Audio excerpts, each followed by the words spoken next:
It was 2:37 a.m. when the baby cried. Not the hungry kind of cry.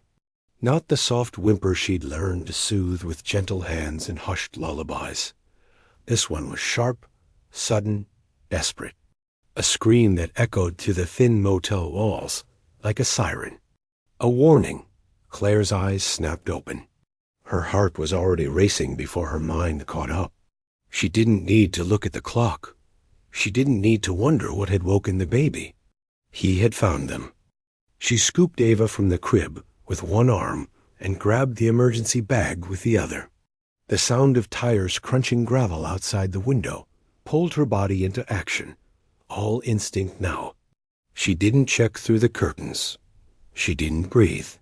Just run. Down the back stairs, past the rusted vending machine, into the shadows. She didn't look back. Claire had been running for 16 days, 3 hours and 44 minutes. She hadn't counted on purpose, but her mind didn't let her forget. Not since the night she stood at the threshold of their house, barefoot and bruised, blood soaking the sleeve of her child's onesie. Don't ever come back, her neighbor had whispered when she saw them. She had left the porch light on every night since. But Claire knew it couldn't last. There are men who wear uniforms and carry guns, and there are men who wear charm like perfume and own everything you fear. Michael was both. By the time the sun began to rise over the mountain road, Claire had walked 3 miles. Her shoes were soaked. The baby slept now, wrapped in her jacket. And the little boy Eli, just 5, clung to her hand like a lifeline, too tired to cry anymore. That was when she saw it. A rusted gate, barely held by a hinge, leading into a forest that seemed forgotten by the world. And a house a cabin far enough from the road to be invisible if you didn't know to look. She hesitated. Then she walked in. The path was uneven, tangled with roots and stories no one had spoken aloud in years. Claire didn't know why she chose that gate, why she walked up the overgrown path, why, despite every cell in her body screaming to stay invisible, she knocked on the weather-beaten door. Maybe it was because the baby stirred, or maybe because the cold had begun to bite, or maybe because sometimes the lost can smell the broken. When the door creaked open, she expected a gun, a scream, a dog. What she didn't expect was the man, tall, broad-shouldered, gray at the temples, a scar trailing from the corner of his eye down his jaw. He looked like someone who had forgotten how to speak, like someone who had once been important and now just existed. He said nothing, just looked at the 3 of them. She didn't beg. Just until morning, she said, voice hoarse. Please, he stepped aside. The cabin was warm, somehow. Not in temperature. It was cold enough to see her breath, but in a way that made her knees buckle from relief. He didn't ask questions, just pointed to the corner near the fireplace, where an old couch waited. Claire sat, the children curled into her. And for the first time in 16 days, she let herself cry, silently. The man disappeared into another room and came back with a thick blanket, a chipped mug of water, and a pack of crackers. He placed them in front of her without a word. She didn't even thank him. She just whispered, "I'm sorry if this puts you in danger." He looked at her then, a strange, unreadable expression. It's already too late for that. She didn't ask what he meant. The baby stirred, and Claire fed her what little formula she had left. Her hands were trembling, but not from fear, not anymore, from something else. Something like safety, but not quite. She didn't sleep. Neither did he. He sat in the armchair by the window, one eye on the tree line. A silent guardian, shadowed in memory. When morning came, he made coffee in a dented tin pot and pushed a steaming cup toward her without meeting her eyes. "What's your name?" she asked, finally. He paused. "Jonas." "Thank you, Jonas." He just nodded. And for the first time in her life, Claire didn't feel the need to explain herself. He never asked what she was running from, never asked what happened to her face, or why the little boy flinched at every sudden sound. But 2 days later, when he returned from the woods with a deer slung over his shoulder, he handed Eli a carved wooden toy. A horse. The child stared at it like it might vanish if he blinked. Claire watched Jonas then. Something in her shifted. He wasn't just helping. He was remembering.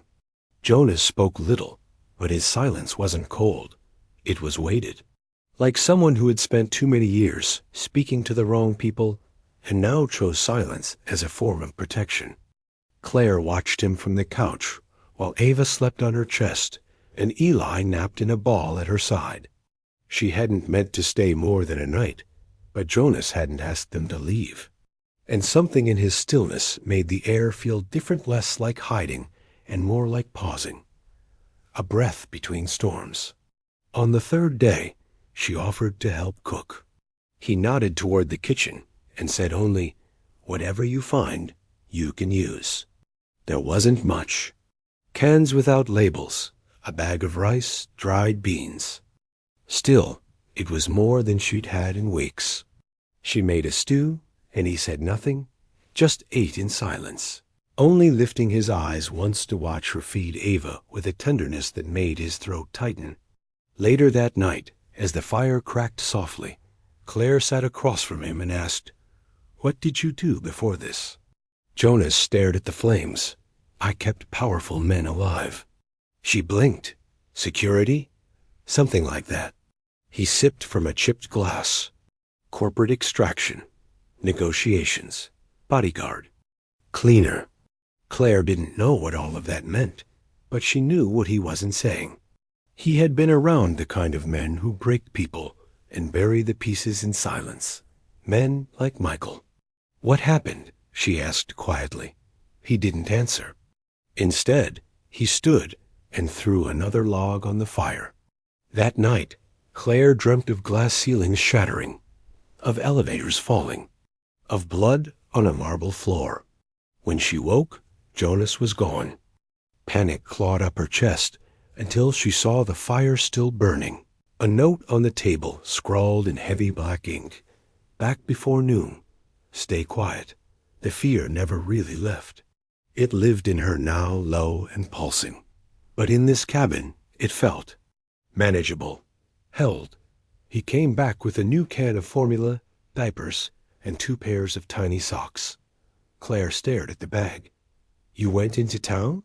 He nodded. "That's dangerous." He met her gaze. "So is a crying baby with nothing to eat." And just like that, she realized something. Jonas hadn't disappeared from the world. He had chosen to retreat. He still knew how to move in it. He just no longer wanted to.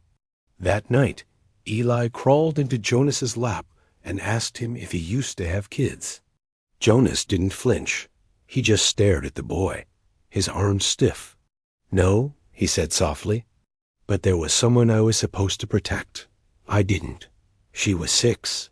Claire felt something inside her break at the words. Not pity, not fear, recognition.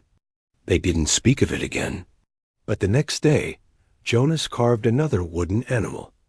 A fox this time. Left it by Eli's pillow. The days blurred.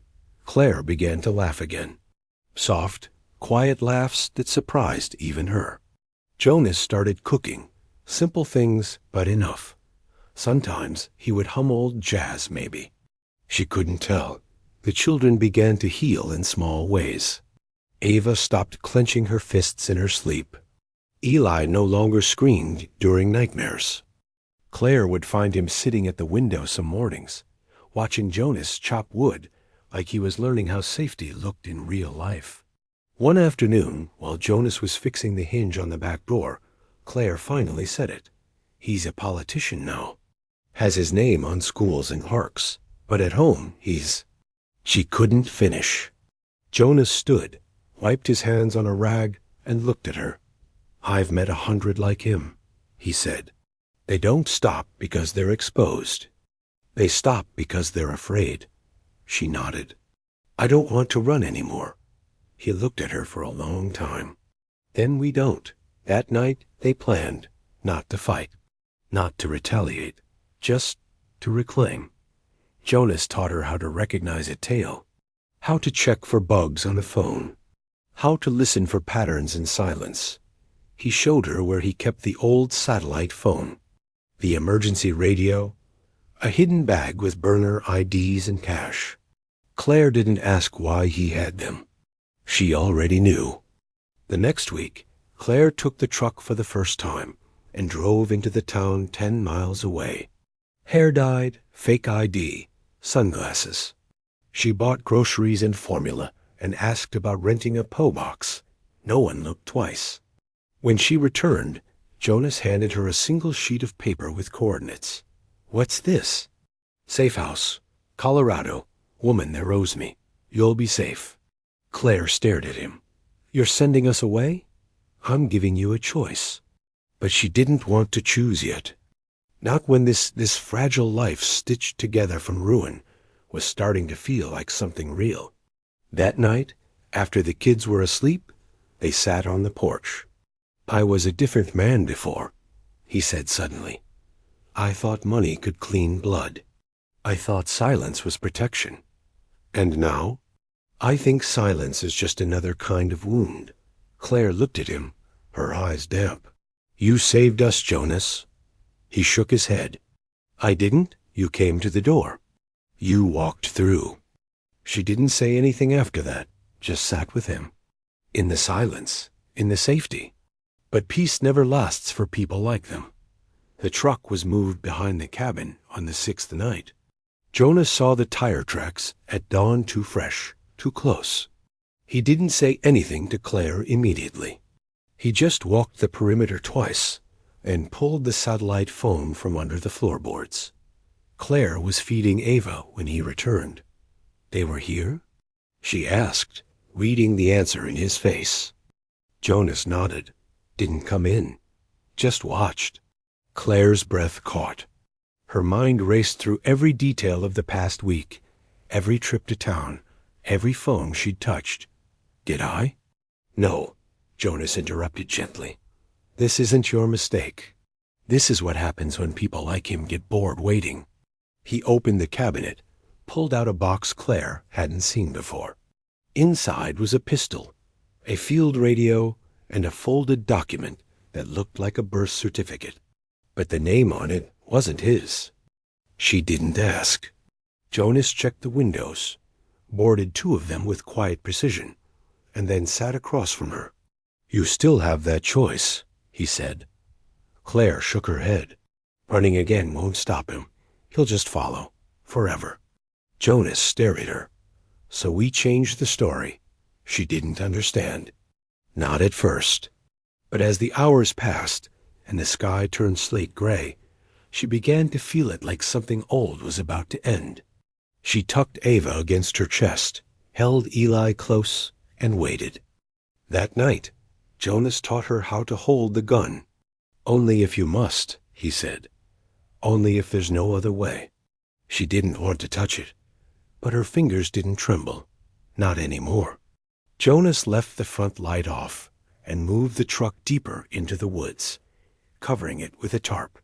Every movement was calculated, quiet. He was a man with muscle memory made for chaos, but his calm wasn't hollow. It was earned. Claire sat by the fire, whispering lullabies to the baby, feeling her heartbeat slow to match the flicker of the flames. That's when the knock came. Not loud, not desperate, just deliberate. 3 soft taps on the front door. Jonas was already at the window. Claire pulled Eli behind her, heart thudding so loud she thought it would wake the baby. The man outside wore a clean shirt, expensive shoes, and a smile that didn't touch his eyes. Michael. He didn't yell. He didn't demand. He just waited.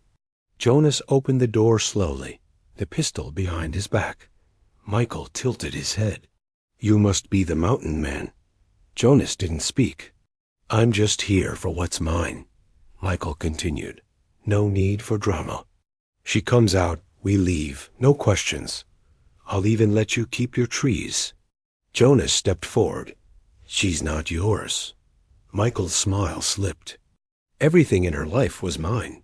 House, car, name. I made her. You think you can erase that?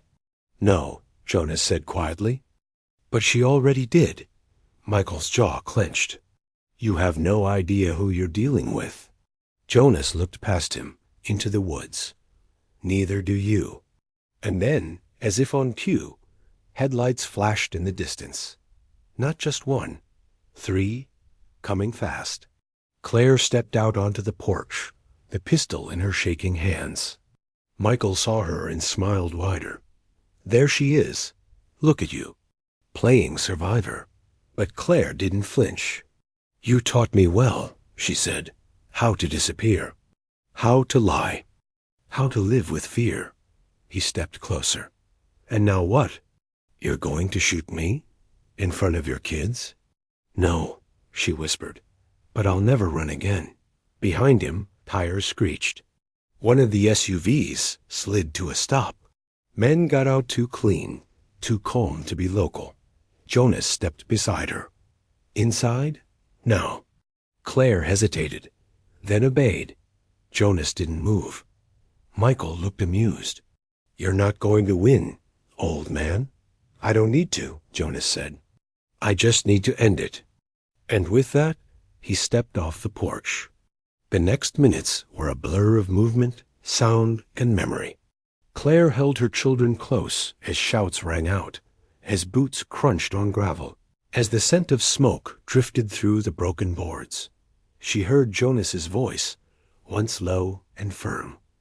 A command, then a crack, then silence. When the dust settled, only 2 of the 3 vehicles remained. Michael was gone. Jonas returned an hour later, limping, bruised, but alive. He didn't speak, just walked past her and poured water into a bowl to clean his hands. Claire stood in the doorway, trembling. He's gone? She asked. For now, Jonas replied, but not forever. She stepped forward. Then we stay ready. He looked at her, and for the first time, he let the pain show. I couldn't save her, he said. That little girl, years ago. I promised her mother I would, and I failed. Claire reached for him, her voice breaking. But you saved us. And for once, Jonas didn't argue. He let her touch him, let her hold his hand. That night, they sat by the fire, the children asleep beside them, and watched the flames dance across the walls like they were building something new, something, need not from what they had lost, but from what they had chosen to protect. The days after the confrontation blurred into quiet hours filled with repair. Jonas replaced the shattered window panes. Claire patched the walls. Neither said much, but there was a rhythm now, a shared purpose that didn't need words. The cabin felt different. Not less dangerous, but somehow more sacred, like something had been earned, fought for, preserved. Eli clung to Jonas now not in fear, but in trust. He followed him through the trees, watched how he walked, asked questions about birds, about knives, about how to know someone is lying. Jonas answered each one with calm, patient honesty. Claire watched it all, with a heart too full to speak. She hadn't expected this life, this pause, this fragile in-between where healing dared to exist, but the danger hadn't passed. One afternoon, Jonas handed her a worn folder. What's this? She asked. Everything he's hidden. The kind of leverage men like him kill to protect. Claire opened it slowly. Inside were copies of contracts, names, bank transfers, and something more chilling photos. Young girls. One of them was her. Barely 18, smiling beside Michael at some gala, unaware of the monster beside her. Where did you get these? I used to clean up for men like him, Jonas said. That means I kept the dirt they didn't know I saw. I never had the stomach to use it. But now, I have a reason. Claire touched the edge of the photo. This could destroy him. Jonas didn't answer. He didn't need to. That night, she stayed up late, scanning every page by firelight, memorizing names, dates, signatures. If Michael came again, she wouldn't beg. She would expose. But there was a cost to awakening power, and it came sooner than they expected. 3 nights later, Eli awoke screaming. Claire bolted upright, cradling him. "It's okay, baby. You're safe." "You're safe." But he just pointed to the window. There was a man. In the trees. Jonas was already at the door, rifle in hand.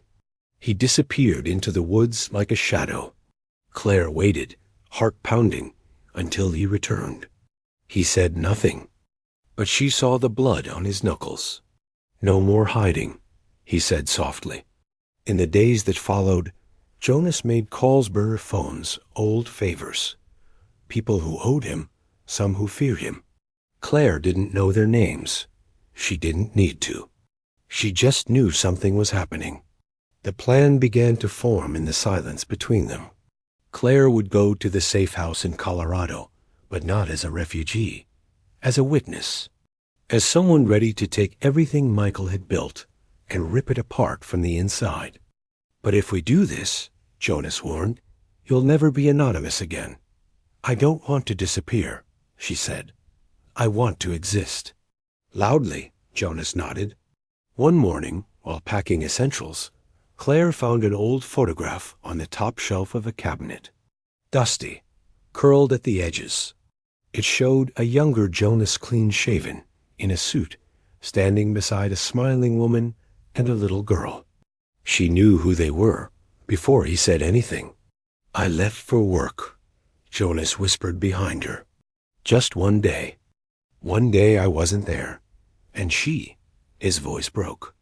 They were coming for someone else, but they didn't care. Wrong address. Wrong life." Claire turned to him, tears rising. "You didn't fail her. The world did." He shook his head. "I stopped being a man after that. Became a ghost with a gun." Claire stepped closer. "But you didn't vanish. You waited. For us." And that night, they sat together under the stars, not touching, not needing to, just sharing the same air, the same pain, the same silent vow, no more running. The next morning, Jonas handed her a key. "What's this?" "Back entrance to a man who owes me more than his life. He'll get you into the city, into the courthouse, everything you need to be heard. And you?" He looked at the woods. "I'm not meant to be seen anymore." Claire's heart clenched. "You're the reason I'm still alive. That was never about me. That was always you."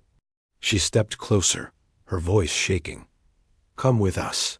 He met her eyes. "I can't give them a future if I'm still carrying my past." Claire held his hand. "You already did." That night, they didn't sleep. They wrote names on envelopes, burned old IDs, packed only what mattered.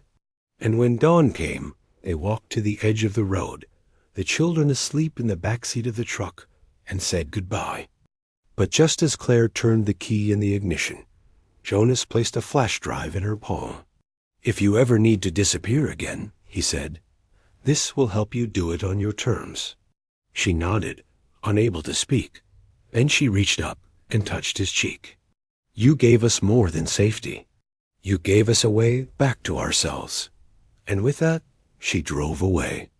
The rearview mirror showed his silhouette getting smaller, but her heart knew he would never truly be gone. Claire reached Colorado under a name that wasn't hers, but with a truth that belonged entirely to her. The safe house was quiet, tucked between snow-tipped mountains and tall fences. A woman named Miriam, mid-60s, sharp eyes, military posture, opened the door. She said nothing, just stepped aside and pointed toward the nursery, as if she'd been expecting a mother, a toddler, and a baby her whole life. That night, Claire placed the flash drive in Miriam's hands. "It's not just about him," she said. "It's about the people he stepped on to build his empire. Miriam nodded. "I know exactly what to do." For weeks, Claire remained hidden, but no longer silent.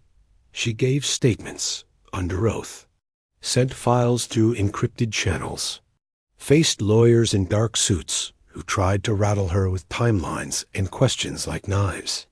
But she never broke. The press got wind of the case slowly. A whistleblower, they called her. Then a survivor. Then a threat. Claire didn't care about the labels.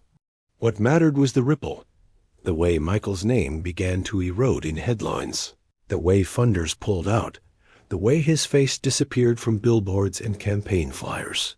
One morning, she watched a clip on an old TV.